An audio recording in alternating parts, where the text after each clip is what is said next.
Pakistani Americans تھے چاہے لٹینوز تھے، اکثر لوگوں نے پھر اپنا تمام تر وزن جو ہے، اپنا ووٹ جو ہے وہ ڈونلڈ ٹرمپ کے پلڑے میں ڈال دیا، اور اس کا اظہار آج جو فائنل کاؤنٹ ہوا ہے، ابھی کچھ میرا خیال ہے ابھی بھی کچھ باقی ہیں، لیکن بحیثیت مجموعی ظاہر ہوا ہے کہ ان کو وہ ہمدردیاں حاصل کرنے میں کامیاب ہوئے، نہ صرف عام لوگوں کے بلکہ وہ لوگ جو کہ امریکہ میں باہر سے آ کے مختلف ممالک سے آ کے آباد ہوئے ہیں۔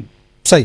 اچھا اعظم چوہدری صاحب، آپ کے نزدیک جیسے ابھی امتیاز گل صاحب نے بھی بات کی ہے کہ وہاں پہ بہت سے CNN ہیں یا دیگر چینلز ہیں، وہ کچھ اور بات کر رہے تھے، وہ ان کے مخالفت کے حوالے سے ایک جو پرسپشن تھی، ایک تاثر تھا، وہ وہاں پہ دکھائی دے رہا تھا کہ وہ کہیں ہار رہے ہیں اور کیملا ہیرس کے حق میں تھے، لیکن وہ ایک بڑا اپسیٹ ہوا۔ اور دوسری جانب سوشل میڈیا، وہ آپ کے سامنے تھا کہ وہ کیا کہہ رہا تھا، تو کیا ہم کہہ سکتے ہیں وہاں روایتی میڈیا کی ہار ہوئی اور سوشل میڈیا جیت گیا؟ بسم اللہ الرحمن الرحیم، بہت شکریہ تقی صاحب۔ دیکھیں، نہ تو ڈونلڈ ٹرمپ کوئی روایتی سیاستدان تھے، نہ انہوں نے روایتی جو میڈیا ہے اس کا سہارا لیا۔ اب دیکھیں کہ میڈیا، ان کا گزشتہ الیکشن بھی ہم دیکھیں تو میڈیا نے ان کو سپورٹ نہیں کیا تھا۔ بالکل اسی طرح پاکستان میں دیکھیں ان انتخابات کے دوران تو میڈیا جو ہے وہ ایک پارٹی کے بالکل اس کو بلیک آؤٹ کیا ہوا تھا۔ اسی طرح ٹرمپ کو بھی وہاں پہ نہ صرف بلیک آؤٹ کیا تھا، بلکہ بلیک آؤٹ نہیں کہہ سکتے، بلکہ ٹرمپ کے خلاف میڈیا کے اوپر ایک بھرپور کمپین ہمیں نظر آئی امریکہ کے۔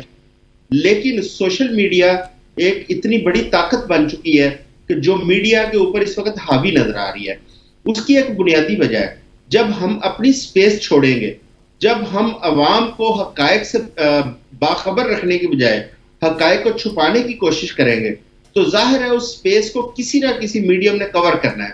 تو سوشل میڈیا نے وہ سپیس جو ہے وہ ساری کیپچر کی ہے، جس کی وجہ سے آپ دیکھیں کہ میڈیا کی آہستہ آہستہ جو وقت ہے وہ کم ہوتی چلی جا رہی ہے، اور سوشل میڈیا آپ کو سامنے نظر آتا ہے، اور اس کے اوپر اگر کوئی خبر غلط بھی آتی ہے تو لوگ اس کے اوپر زیادہ یقین کرتے ہیں، میڈیا کے اوپر لوگوں نے یقین کرنا چھوڑ دیا ہے، اور اس کی بنیادی وجہ یہی ہے کہ ہم نے ایک تو سپیس چھوڑی، دوسرا ہم نے سچ جو ہے نا عوام تک پہنچانے میں کوتاہی کی، جس کے رزلٹس آپ کو نظر آ رہے ہیں امریکہ کے اندر آج کے انتخابات کے اندر بھی، اور پاکستان میں بھی ہم نے وہ رزلٹس دیکھے۔ لیکن اس میں اعظم چوہدری صاحب جو سوشل میڈیا کی اسٹریٹجی ہے وہ بھی دونوں طرف سے کیا میٹر نہیں کرتی کہ کیملا کی شاید سوشل میڈیا اسٹریٹجی اتنی بہتر جو ہے وہ رزلٹ نہیں دے پائی جیسے کہ ٹرمپ کی سوشل میڈیا اسٹریٹجی نے کامیابی حاصل کی؟ اس میں کوئی دوسری رائے نہیں ہے، ظاہر ہے وہاں پہ ان کے پاس میچورٹی لیول زیادہ ہے، دوسرا یہ ہے کہ پاکستان میں جس طرح سوشل میڈیا کا ایک مس یوز بہت زیادہ ہے، وہاں پہ انہوں نے جب سوشل میڈیا لانچ ہوا نا، انہوں نے اس کے حوالے سے پہلے ہی کچھ اس کے رولز بنا رکھے تھے، یا اس کے اوپر کچھ کنٹرول ان کا موجود ہے، جو کہ پاکستان میں ابھی تک ہم اس طرح نہ تو لوگوں کو اویئر کر سکے ہیں، نہ اس قسم کے ابھی تک رولز بنا سکے ہیں، اور ہمارا تمام تر دار و مدار آج بھی رولز کی بجائے ڈنڈے پر ہوتا ہے۔ ہم ہر چیز کو ڈنڈے کے ذریعے کنٹرول کرنے کی کوشش کرتے ہیں، جس کی وجہ سے ہمیں تھوڑا سا باتیں بھی آتی ہیں اور مسائل کا سامنا رہتا ہے۔ اگر ہم نے جب سوشل میڈیا کا پاکستان میں آغاز ہوا تو اسی وقت رولز بنائے ہوتے اور ان کے اوپر تمام لوگوں کو ان قوانین ان رولز پہ ہم چلنے کے لیے کاربند کرتے تو شاید آج ہمیں ان مسائل سے نہ جوجھنا پڑتا جو آج دیکھیں امریکہ کے اندر سوشل میڈیا کے اوپر ہمیں نہیں نظر آیا کہ کہیں پہ پابندیاں لگائی ہو، کہیں انہوں نے ٹویٹر جس کو ایکس کہتے ہیں ایکس بند کیا ہو، کہیں کوئی اپلیکیشن بند کی ہو، یا انہوں نے اپنے انتخابات کے دوران انٹرنیٹ کو سلو ڈاؤن کیا ہو، یا انٹرنیٹ میں کوئی مسائل پیدا ہوئے ہیں۔ بالکل صحیح۔ اچھا، اسی میں پرویز اندرا صاحب آپ کیا سمجھتے ہیں کہ اب ظاہر ہے ڈونلڈ ٹرمپ کی آمد سے پہلے ہمارے جو پاکستانی سیاستدان تھے، وزیر اعلیٰ پنجاب ہیں، ان کے بیانات بھی ہمارے سامنے ہیں، اس کے علاوہ دیگر سیاستدانوں کے بیانات ہیں، اس پہ ہم فردر بات بھی کرتے ہیں، لیکن اب ظاہر مبارکباد بھی دی جا رہی ہے، اور اس سے پہلے جو تشبیہات دی جا رہی تھی ان میں فرق بھی آیا ہے، بلکہ ایک یو ٹرن بھی ہمیں دکھائی دے رہا ہے۔ تو آپ کیا سمجھتے ہیں کہ اب جو طرز حکمرانی ٹرمپ کا گزشتہ دور حکومت میں تھا اب ویسا ہوگا، یا چونکہ یہاں پہ صورتحال ہم پاکستان کے تناظر میں کریں تو مختلف ہے، تو وہاں پہ ان کا طرز حکمرانی بھی ہمارے حوالے سے مختلف ہو سکتا ہے؟ جی پرویز اندرا صاحب، آپ کی آواز نہیں آ رہی۔ جی میں دیکھیں پہلے تھوڑا سا طرز وہ ہے نا، جسے جس طرز کی آپ بات کر رہے ہیں وہ میرے خیال میں